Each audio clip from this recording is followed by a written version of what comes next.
Hi everyone, welcome back to part 2 of week 11, where we're talking about corrections and victimology. Let's just get rid of this to the side here. Okay. So far we've mainly been talking about people being in custody in prisons. But we need to talk about different types of punishment because it isn't just all about prisons. So there's custodial and there's non-custodial. So you can be punished in a non-custodial way. And there are 3 types of non-custodial penalties. So self-regulatory, where the person will be admonished and discharged. So, told they're very naughty and go away now and don't come back. Good behaviour bonds, where for a certain period of time they have to behave themselves, and if they misbehave in that period of time, then they will have to serve some sort of sentence. So there is a trend away from these types of penalties. We've all heard about financial penalties, so fines, compensation, restitution, or there are the supervisory ones, which is probation, community service and home detention, and they're the ones we're going to talk about. So the most common of these are probation and community service. So probation, no jail time involved. You are put on probation for a period of time. It is a set period of time. And during that period of time, you have to report to a probation officer as directed. Now, you might start off reporting once a week, maybe even twice a week. But as time goes on, if the person does the right thing and doesn't break any rules, then that time may get extended out. So if you're at twice a week, it may go back to once a week, then once a fortnight, then once every 3 weeks. You may have specific requirements that you have to undertake during that time, such as maybe attending Alcoholics Anonymous, for instance, or undertaking some anger management courses or something like that. And community service is where the offender performs a specified number of hours supervised unpaid community work. So they have to go out there and work in the community. They don't get paid for it. It's kind of like volunteering, I suppose, but it is quite often supervised by corrections officers. Okay, so the decarceration thesis is that an increase in the use of community-based corrections will result in a decreased use of custodial sentences. So we've already seen from the figures that there's no more crime being committed, but we are putting more and more people in prison.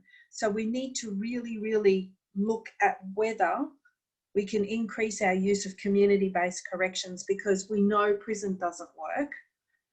We know it doesn't rehabilitate when you've got 67% of offenders reoffending and going back.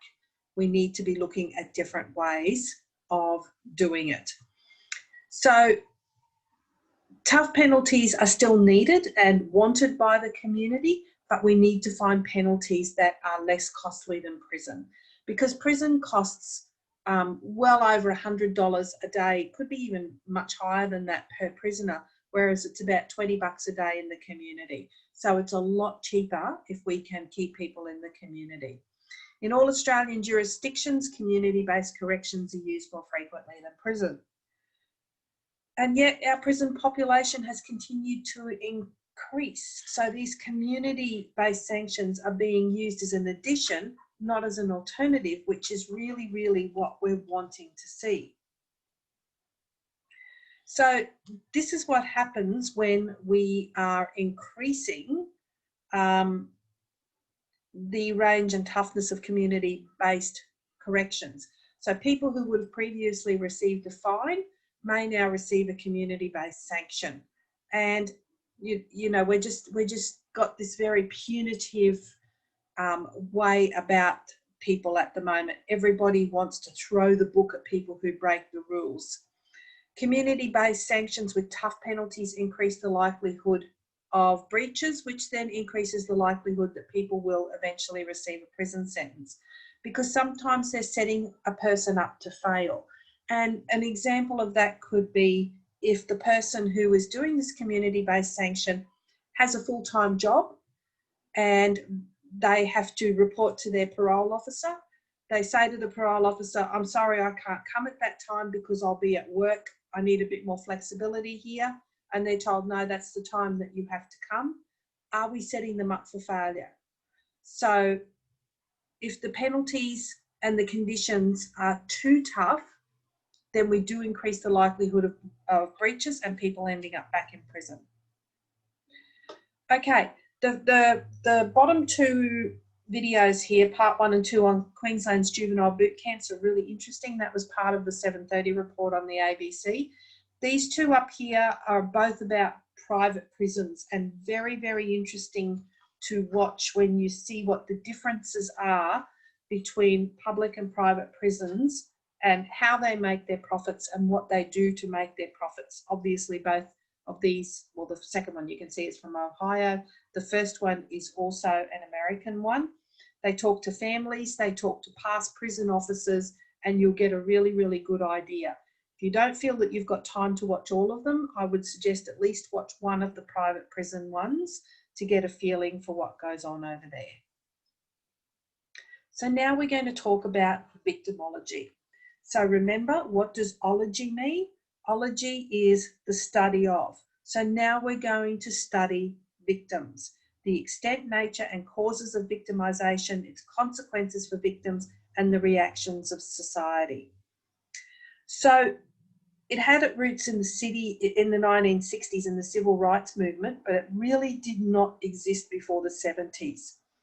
In the 50s, if women were the victim of sexual assault or something like that, they just put up with it, especially if it was coming from their husbands, because there was no domestic violence laws or anything back then. And as you can see, Queensland's Domestic Violence Family Protection Act only came into being in 1989. So, you know, that is less than 40 years ago that we saw laws specifically. We know that women have long been the victims of men, especially violence, and we know that there is rape in marriage. That only came in during the 80s and 90s as an actual crime. So when we talk about victimology, we have to ask what makes someone more likely to be a victim. And when someone becomes a victim, how does society treat them and how are they affected? And I can tell you, I don't think victims are always treated very well.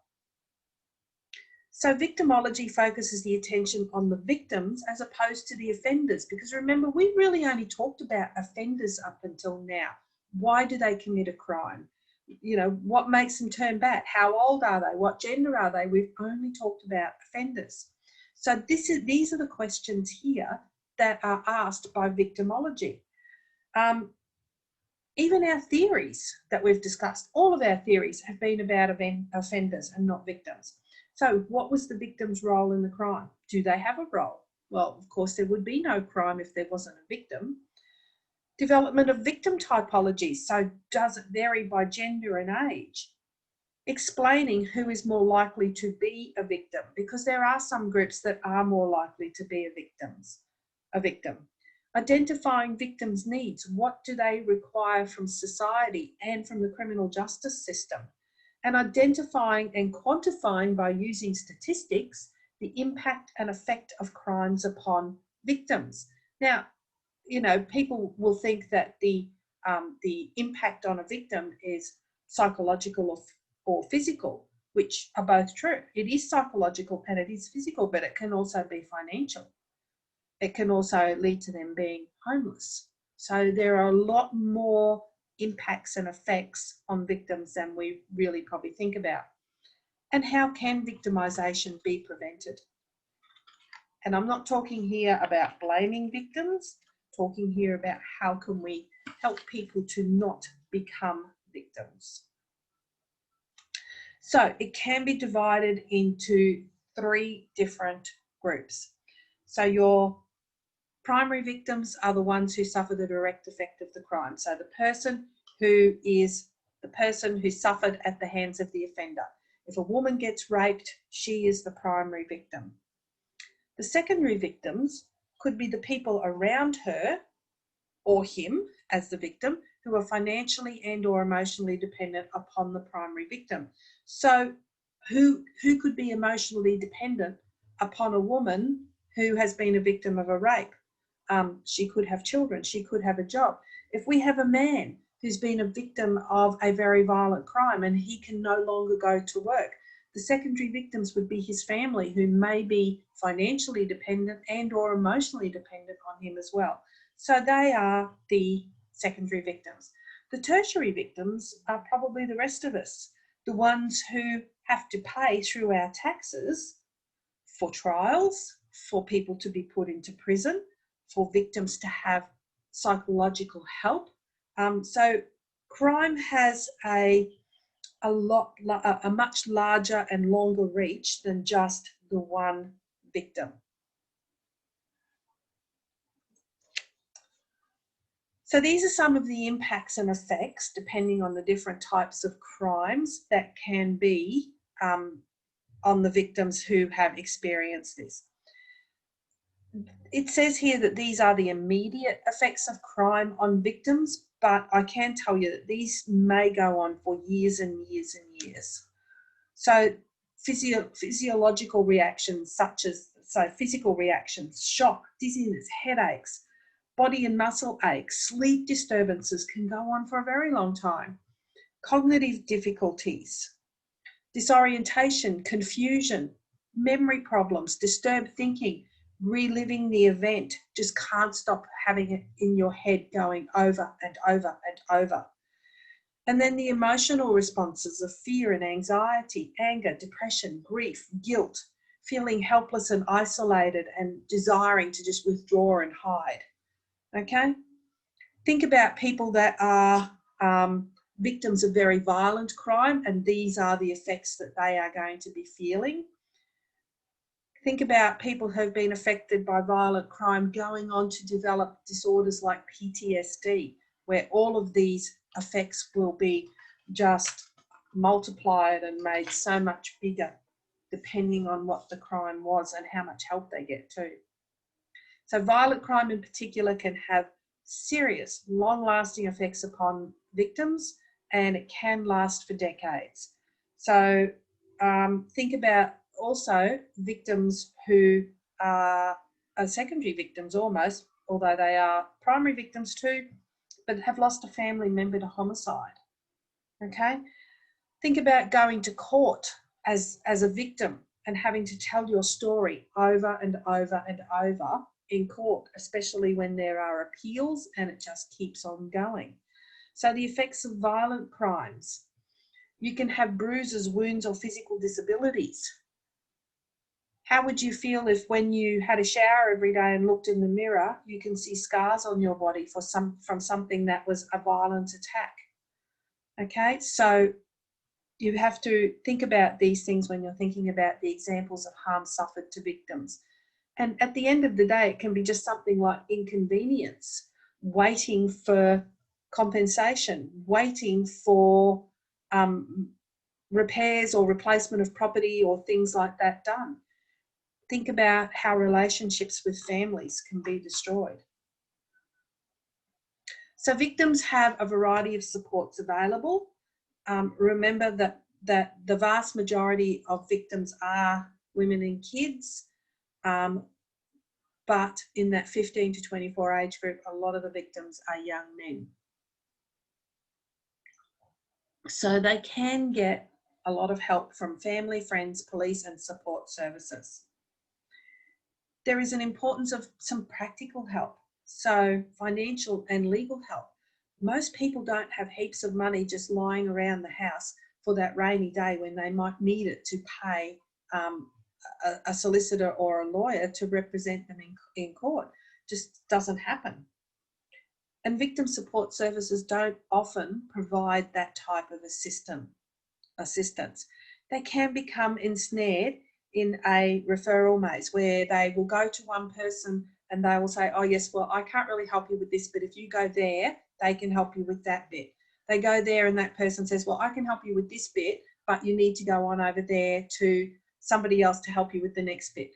And it just can do their heads in when they're going from one place to the next. They're trying to cope with being a victim, but these, service referral mazes just keep on happening. That's why we have things like the domestic violence court, where we have everything in one place. So if you want to find out what victims want, who should you ask? Well, we should ask the victims, obviously. You can't just tell them to HTFU, and if you don't know what that means, think about it. We can't just tell them that. And little evidence to determine whether they're effective could mean that there hasn't been a lot of research done to find out if there is evidence. So victim support is a really, really important area. In the 1970s was when it was first drawn attention to the position of victims in the criminal justice system, and it started to discuss victims' rights. Victims' rights such as not having to face your accusers in court and being traumatised all over again. Not having to name your accusers in court. Excuse me for a minute, that is my phone ringing. Okay, sorry about that. So not naming accusers in court is something that people did not have the right to do, back from the 1970s backwards, and you now have the rights to do this. But it has been argued that excessive victims' rights can undermine the fundamental elements of the criminal justice system. So the presumption of innocence. So how would this work? Well, there's been criticisms that if victims get the right to have their say, it could lead to a presumption of guilt. So we need to make sure that in recognising the rights of the victims, that we also protect the rights of due process in our court system. So what is the relationship like between victims and police? Well, think back, we all agreed to a social contract. So crime happens and the police take over. But some victims are really upset at being cut out. So initially, at the time of the crime, they're very satisfied with the police response. But it drops as the case moves forward, because they find that the police can't keep them informed about the process of the case. So we need to find some sort of line where victims are kept in the loop, but the police are allowed to do their jobs, because they move on to the next victim and the next victim and the next victim. And victims do tend to expect the police to be informing them of support services and things like that. And often victims will consider the police as not being sympathetic enough. Marginalised groups like gay people, Aboriginal and Torres Strait Islander people, immigrant people, do quite often feel like the police are not sympathetic enough. Between prosecutions and the victims, well, the majority of victims are satisfied with prosecutions taking the case forward and moving it on. Most Australian jurisdictions have a victim witness service. So these are volunteers who act as a liaison between police and the prosecutors. And they will help victims with everything, like public transport to get to court, where they can park, what the procedures are when they go into court, and be there to more or less hold their hand and help them through. And don't forget that most victims don't ever get to participate in the prosecution, because it can be over before it begins when the offender pleads guilty. So some jurisdictions give victims a voice in the charge bargaining, so they feel like they're having some sort of input. Courts and the victims, well, now we start to find that the victims are often dissatisfied with or even distressed by what happens in court. Some of the common issues are lack of safe waiting areas and facilities. People who've been victims do not want to be having contact with the alleged offenders. So a lot of the courts now do have safe waiting rooms for them to go to that they can sit in so that they're separated. Quite often they have to wait for days before the court will get to them to go and give their evidence. So they can spend days sitting there waiting to give their evidence, and then the person might plead guilty and it never happens. So that's another issue that victims have with the courts, and also their difficulty in following the court proceedings due to having insufficient information. More victims make impact statements than testify. So it's a bit like conferencing, where they actually get to address the whole court and the offender about the impacts upon them of being the victim of the crime. As I mentioned before, there are concerns that victim participation can threaten due process, but it seems to be unfounded. But some offenders will say that if the victim does have too much say, it can impinge upon their right to a belief in their innocence, innocent until proven guilty. Many victims feel sentences are too lenient. They're obviously going to have a different view of the crime than the court, and it would be extremely unusual if the victim didn't feel that the sentence was too lenient, because they have such a personal stake in it. I hope that motor in the background is not too loud. I can't do much about it. Here is an actual victim impact statement, and I will let you read through that yourself.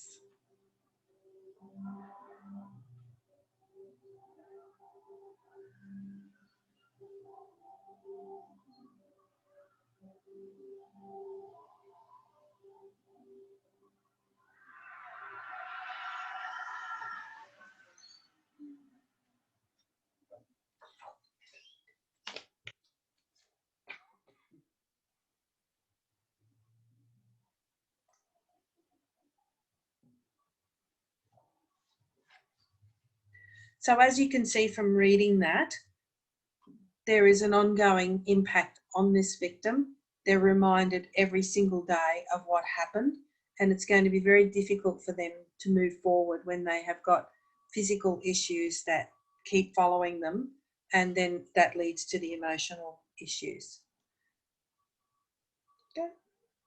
Okay, so to wrap up, victims generally have a right to know the offender's classification. So what that means is, are they in or out of prison? If an escape from custody occurs, victims have the right to know that, especially if they have been threatened by the offender. They have the right to know of the release date of their offender and any outcomes of a parole application. And then if they've been out in the community and are returned to custody, then they have a right to know that.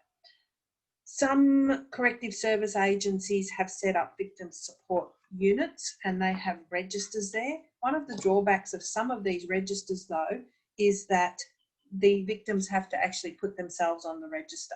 So they have to find out about it and put themselves on the register to make sure that they get up-to-date information about their offender.